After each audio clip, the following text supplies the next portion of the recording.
Tell me about the mortification of the flesh. Mortification of the flesh, that was a big part of the Opus Dei practice. So, we were told to be at the end of a shower, take a cold water blast. You had to deprive yourself of something of every meal. You had to sleep on the floor one night a week without a mattress. You had to maybe sleep one night in the bed without a pillow.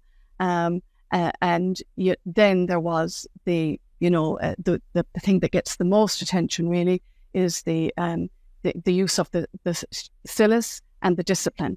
Now, I was 16 years of age. I was a child when that was given to me by an adult. Okay, so just in case people didn't read Dan Brown and the Da Vinci Code, 20 years ago now since we were reading that book, but that really blew that whole idea up, didn't it? Because one of the characters in that book wore a metal cilice. Am I pronouncing that right? Could you explain for people who have never heard it what that involves? Okay, it's a chain that's it's kind of like barbed wire with the sharp bits on the inside, and you tie that on your leg. We used to have to do it for 2 hours a day, and then the discipline then was kind of a small whip that you had to whip yourself on Saturday, as a mortification, On a Saturday? On a Saturday, to the Hail Holy Queen. To the Hail Holy Queen, Mother of Mercy. What did you think when you were told to do this? I was always extremely uncomfortable about it. I was a minor, Katie. I was 16 years of age, and it was just given to me, handed to me, and said, "This is what you do." And I had never heard, I'd never seen anything like this, and you did it. You just did it. I was speaking with some of former members of Opus Dei. We speak about it at length, and we would say, okay, this is the part of the mortification that gets a lot of press, gets a lot of coverage, especially from Dan Brown. But it wasn't the worst part, believe it or not. There was a thing called fraternal correction, which was behaviour control, and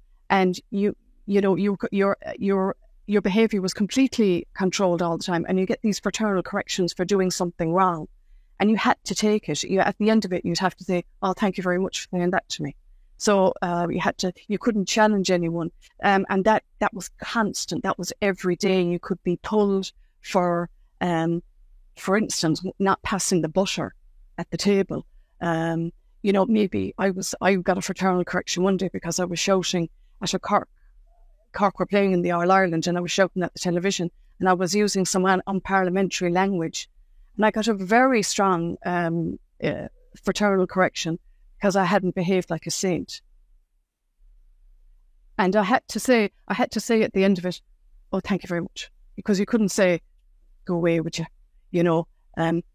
So, but that's right. Then this is all about suppressing personality, suppressing the person, sexuality, suppressing your own values, your own opinions. It was constant. It was like, I would say, somebody say, what was it? It was like Catholicism on cocaine. You got up, you had to go to mass, you had to do 2.5 hours prayer a day, you had to do 15 minutes spiritual reading, you had to do the 30, or I'm after forgetting how many decades in the rosary, the whole thing. You had to do examination of conscience at night time. That was just on a daily basis. You had silence from 2 o'clock in the day until 6 o'clock in the evening, and the same from 9 o'clock at night until 6 o'clock the next morning.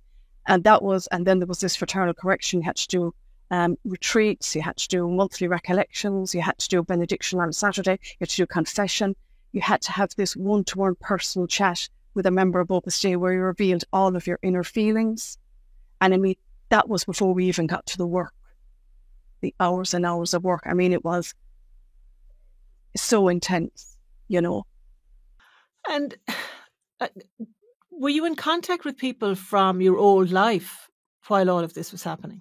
My contact with my family and with any friends I had was absolutely monitored, closely monitored. All of my letters that I wrote out were read. You left the envelope open and you handed it in, and then anything they got back or that you got back was opened. And you may or you may not get those letters, depending on the directors that read them, if they felt they weren't suitable. you know. And again, remind people, what year are we talking about now? I was in Opus Dei from I was first in contact with Opus Dei in 1978 until about 1985. So we're talking about the 1980s, this was happening. Yeah. I know you said as well, you didn't have a purse. You had no access to money or to a front door key. No purse, no front door key, no bank account. I never received any wages. I don't think in that time I never held money. If I needed to make a phone call, I had to get permission and approval. Our movements were heavily monitored. And a numerary always escorted us, because that's what the founder of Opus Dei said. He said, never leave them on their own.